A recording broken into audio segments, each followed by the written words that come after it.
ভর দুপুরে ঝাড়গ্রাম শহরের বুকে এক বিধ্বংসী অগ্নিকাণ্ডের সাক্ষী থাকল বাসিন্দারা। মঙ্গলবার দুপুর 12:30 নাগাদ পুরাতন ঝাড়গ্রাম এলাকার একটি নামী ইয়ামাহা মোটরবাইক শোরুমে এই আগুন লাগে। ঘটনায় কয়েক লক্ষ টাকার ক্ষয়ক্ষতি হয়েছে বলে প্রাথমিক অনুমান। স্থানীয় সূত্রে জানা গেছে, এদিন দুপুরে শোরুমের ওপরের তলায় প্রথম আগুনের শিখা দেখতে পান পথচারীরা। তৎক্ষণাৎ তারা শোরুমের কর্মীদের খবর দেন। মুহূর্তের মধ্যেই আগুন ছড়িয়ে পড়ে গোটা ফ্লোরে। ধোঁয়ায় ঢেকে যায় চারপাশ। খবর দেওয়া হয় দমকল বিভাগে। প্রথমে দমকলের একটি ইঞ্জিন ঘটনাস্থলে পৌঁছে আগুন নিয়ন্ত্রণের চেষ্টা শুরু করে, কিন্তু আগুনের তীব্রতা এতটাই বেশি ছিল যে একটি ইঞ্জিনে কাজ না হওয়ায় পরবর্তীতে আরও একটি ইঞ্জিন আনা হয়। দমকল কর্মীদের দীর্ঘ প্রচেষ্টায় অবশেষে আগুন নিয়ন্ত্রণে আসে, তবে ততক্ষণে শোরুমের ভেতরে থাকা প্রচুর যন্ত্রাংশ পুড়ে ছাই হয়ে গেছে। শোরুমের কর্ণধার সুশান্ত সিং জানান, ঘটনার সময় আমি শোরুমে ছিলাম না। খবর পেয়েই দ্রুত পৌঁছায়। কিভাবে আগুন লাগলো তা এখনও স্পষ্ট নয়, তবে শোরুমে থাকা বাইকের প্রচুর পার্টস ও অন্যান্য সামগ্রী পুড়ে ছাই হয়ে গেছে। আনুমানিক 70 থেকে 80 লক্ষ টাকার ক্ষতি হতে পারে বলে মনে করা হচ্ছে। প্রাথমিক তদন্তে দমকলের অনুমান শর্ট সার্কিট থেকেই এই আগুন লাগতে পারে, তবে অগ্নি নির্বাপন ব্যবস্থা পর্যাপ্ত ছিল কিনা তা খতিয়ে দেখা হচ্ছে। এই ঘটনায় এলাকায় ব্যাপক চাঞ্চল্য ছড়িয়ে পড়ে। কিভাবে হয়েছে কোনো বোঝা গেল না।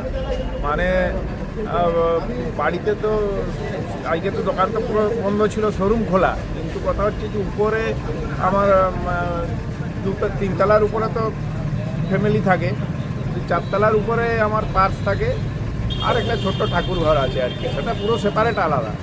কিন্তু কীভাবে লাগলো, শর্ট সার্কিট হলো না কোথার থেকে লাগলো কোনো বোঝা যায়নি। বাইরের লোক এসে বলছে দাদা আগুন লেগে গেছে, তখন আমরা বুঝতে পেরেছি। আমি তো বাইরে ছিলাম, লোহাশুলিতে ছিলাম, ওখান থেকে গাড়ি নিয়ে খুব স্পিডে এসেছি। ফায়ার ব্রিগেডে ফোন করা হয়েছে, আর পাড়ার লোক আমার অনেক সহযোগিতা করেছে, পাড়ার লোক এসে অনেক হেল্প করেছে।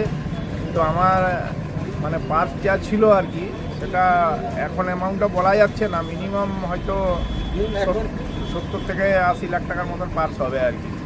গাড়ির পার্টস সব R15, MC50, স্কুটার সব ফাইবার মাল, ইঞ্জিনের পার্টস সব কিছু ছিল, সেগুলো তো পুরো সব বলে গেছে, ওগুলো আর হবে না। বোঝাই যাচ্ছে না কীভাবে হলো, কোনো বোঝাই যাচ্ছে না। সে শর্ট সার্কিট তো হওয়ার কোনো চান্সই নেই, কেননা বাড়ি তো আজ 7-8 বছর হলো রেডি হয়েছে, দোতলাটা তো তোমাদের 1 বছর হলো রেডি হয়েছে। শর্ট সার্কিটের তো সেরকম কোনো জায়গা নেই, কোনো বুঝতে পারছি না কীভাবে।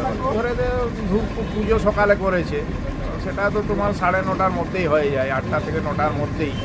কিন্তু তারপরে কী করে ঘটলো, কী ব্যাপার কোনো বোঝা গেল না। এবার ঠাকুর ঘরে পুজো টুজো করে প্রদীপ জ্বলে, এবারে যদি ইঁদুরে টেনে নিয়ে এসছে না কীভাবে এসছে কোনো বোঝা যায়নি। কিন্তু জানলা তো বন্ধ ছিল ঠাকুর ঘরের, বা দরজাও বন্ধ ছিল। হ্যাঁ, আগুন নেমে গেছে, দমকলের অনেক সাহায্য করেছে এসে।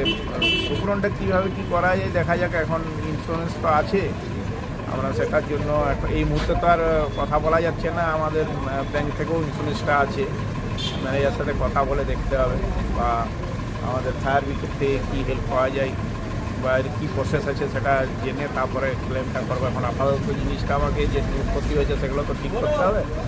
খোলা থাকে, ওয়ার্কশপ মঙ্গলবার বন্ধ থাকে।